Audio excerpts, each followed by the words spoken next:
su kolegom arba tais, su ko būna filmuojam, montuojam. Tie tokia gera, čia tikrai paprasta įžvalga davė. Tiesiog palikit laiką įjungtą kamerą ir rasim kokios vietos iškirpti. Tai va tokia idėja. Nu ką, tęsiam kalbą su mūsų draugu, su mūsų svečiu Žygimantu. Ir dabar jau bus paprastesnė kalba šiek tiek. Žygimantas nori užstatyti visą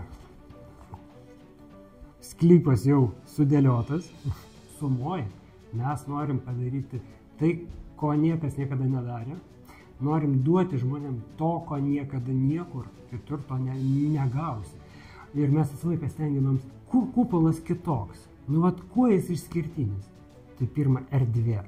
Atrodo, tai tik vienas žodis, bet tai ta erdvė, jinai tiesiogiai veikia mūsų mąstymą, elgseną, nuotaiką, bendrą tą savijautą, sprendimų priėmimą ir visą kitą. Ta prasme, kiek galit sugalvoti tų visų teigiamų dalykų, tai kupolė yra 10 kartų daugiau.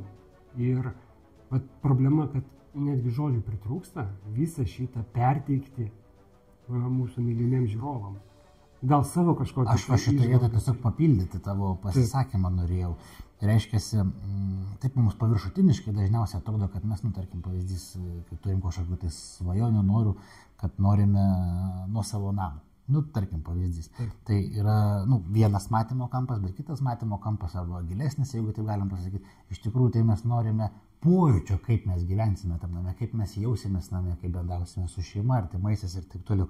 Tai iš esmės galutinis produktas arba tas poreikis, kurio mes visi norim, tai jaustis kažkaip, jaustis gerai, jaustis maloniai, džiaugtis, saugiai.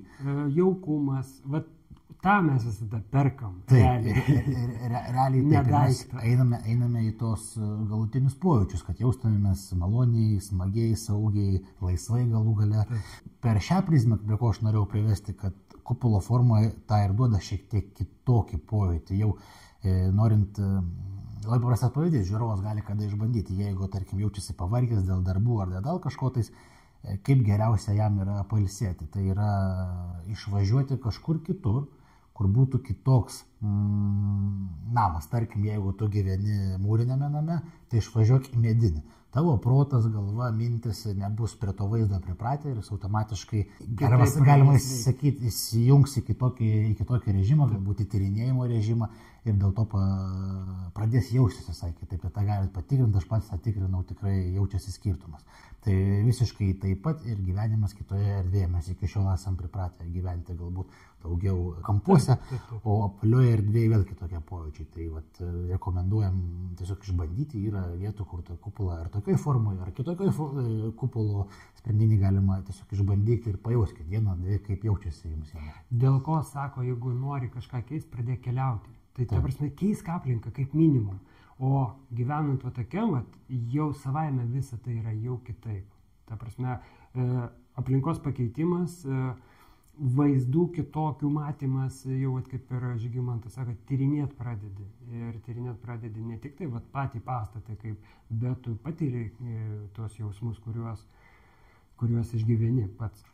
Tai problema eilinį kartą. Per ekraną neįmanoma perteikti tą, apie ką mes dabar kalbam. Čia reikia tą išgyventi.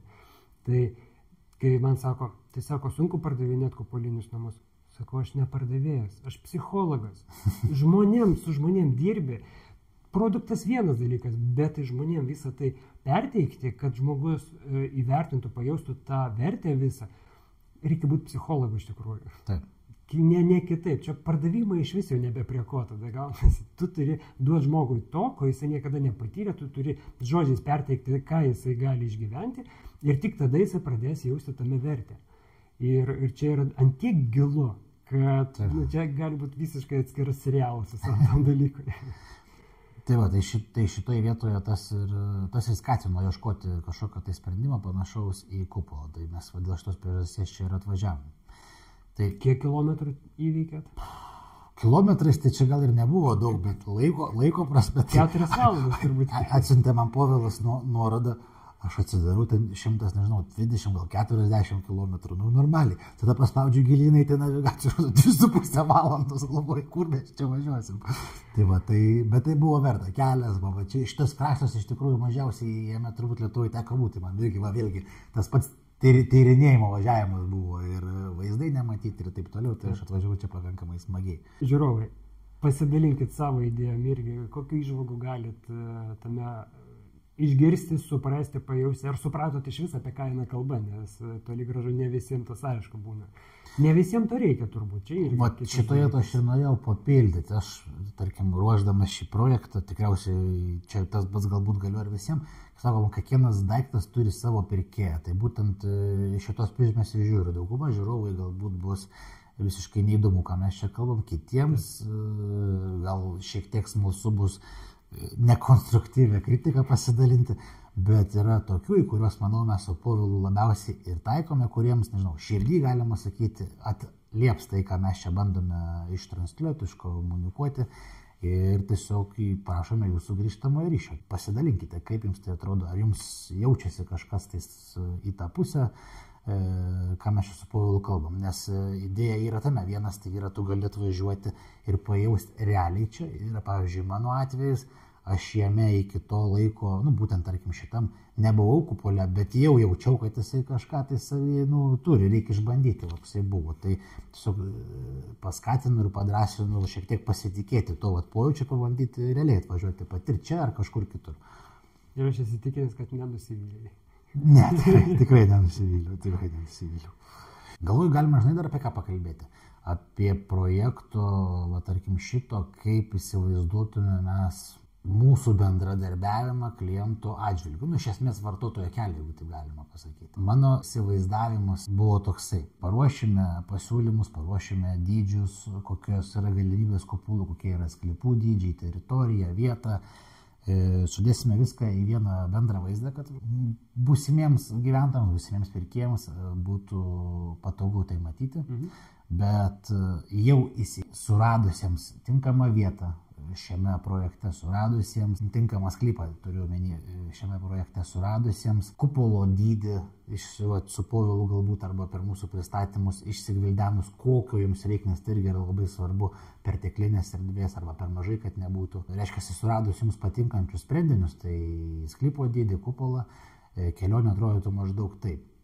Toks buvo mano įsivaizdavimas, kad žmogus gali įsigyti sklypą, tai reiškia, mano užduotis tampa jums atiduoti tvarkingą paruoštą sklypą su komunikacijom ir pereinate į Povilo globą, kuris padeda jums pastatyti namą. Mano atrodo toks vartotojo kelias, jis kreipiasi į vieną, mūsų galbūt bendrą ateitį sukurtą tinklapį, puslapį erdvę, kalbant apie šį projektą ir tada galite jau rinktis. Tai toks atrodytų kelias vartotojų, kaip čia galėtumėte atsidurti ir įsigyti.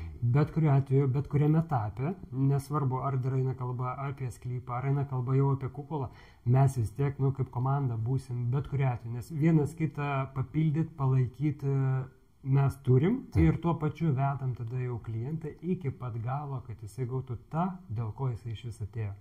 Tai netgi mūsų komentaruose, atsiliepimuose, akivaizdžiai matosi, kiek mes jėgų dedam į tą, kad žmogus gautų tą, dėl ko jisai ir atėjo. Ta prasme, ramumas, paprastumas, konsultacijos, žodžiu, viskas. Kad jau būtų, nes puikiai suprantam, koks tai produktas, tai nėra maksima nusipirkti pyragą ir viskas, ir tiek žinių. Čia yra sprendimas, kuris reikalauja tam tikros ir atsakomybės, bet mes šituo keliu padedam nueiti iki galo. Tai dabar su Žygimantu tas dalykas irgi savo patirties turi jisai, aš ir mes, mūsų komanda be jau Sferos irgi auga, operatoriai. Ne taip senai pradėjo, taip kad žmonių daugėja, mylinčių kupolus taip pat daugėja, tai spauskit liksus, ar ten širdelis, jeigu tik tokia. Ir rašykit savo nuomonės komentarus, nes iš tikrųjų tas labai svarbu yra. Ir galbūt klausimus kažkokius, nes, tarkim, su Povilu galvojam, pravėsim diskusiją. Man buvo, tarkim, vienas iš klausimų, tarkim, pasiūlome žmonėms vietą, čia kaip ir galime išgvildenti, pasiūlome galbūt kupolų, galimas konfiguracijas, dydžius, atitinkamai pagal kainodarą. Ir, tarkim, man buvo klausimas, tas, kur buvo klaustukas, pasiūlyti žmogui galutinį sprendimą iki, tarkim, kaip sako, nekilnojamo turto, iki pilnos apdailos, kad reiškia, būtų galbūt net iki virtuvių, visiškai, kad atėjai iki raktų ir to viskas yra padaryta. Ar kaip tik palikti jums erdvę įsirengti, turėt galimybę įsirengti tai patiems. Tai yra tokių klausimų, kuriuos būtų labai malonu išgirsti iš jūsų, kaip būtų praktiškiau, kaip jums tai atrodytų. Yra klientų, kurie sako, kiek kainuotų iki raktų. Gerai, sakau, apsibrėžkim, ką reiškia iki raktų. Tai su dalinė apdaila, ar jau ir su baldais, ir su indais faktiškai, nes yra ir tokių, ir visiems yra iki raktų. Tai parašykit, ką jūs įsivaizduojat, ką reiškia iki raktų, kokio užbaigtumo norėtumėt, ką norėtumėt pajausti kupoliniam name, ką jis turėtų jums suteikti. Tas yra labai svarbu, nes dažnai klientai pas mus čia atvažiuoja, arba važiuojame į kitą objektą ir bevažiuojant, ir klausiu, ką nori, kad suteiktų kupolas, ką nori išgyventi, išjausti. Ir susidurim su to, kad trūksta žodžių. Kažką noriu gerai, kad būtų, ir viskas, ir buksuot pradeda. Galite eilėraštį komentaruose parašyti, ką kupolas jums turėtų suteikti, nes pas mus YouTube'ės kanale ir Facebook'e yra netgi dainos apie kupolinius namus. Galim dar šitą vietą galbūt palengventi, išplėsti jūsų mąstymo arba kūrybinį lauką. Galite ne tik tais parašyti kaip apie kupolus, o aplamai jums namai. Ką norėtumėt, kad namai jums skleistų, suteiktų, kaip Povilas sakė, tokius galėtų būti jūsų uždavinys. Nebūtinai apie kupolus? Jo, nebūtinai apie kupolus, kad aplamai ką jums namai turėtų suteikti. Ir tada gavus jūsų laiškų, komentarų ar žinučių, būtų galima pastatyti tos jūsų poreikius prie, tarkim, kupolo sprendimo, ar nebūtinai kupolo sprendimo, ir pasižiūrėti, ar vienas sprendimas tai gali suteikti, ar negali suteikti. Mes irgi mokomėms iš jūsų, bet kuriuo atveju. Kiekvieną dieną vis kažką naujo sužinom. Ir sako, Povilai, tau įdomu, sako, kupolinis namais užsienio. Sakau, neįsivaizduot, kaip įdomu. Kiekvieną dieną naujos nuomonės, nauji žmonės, nauji gyvenimai, naujos istorijos. Aš stovėt prie konvejerio, man mirtis būtų. Aš nenoriu. Dabar aš dirbu savo darbą, kurį aš myliu.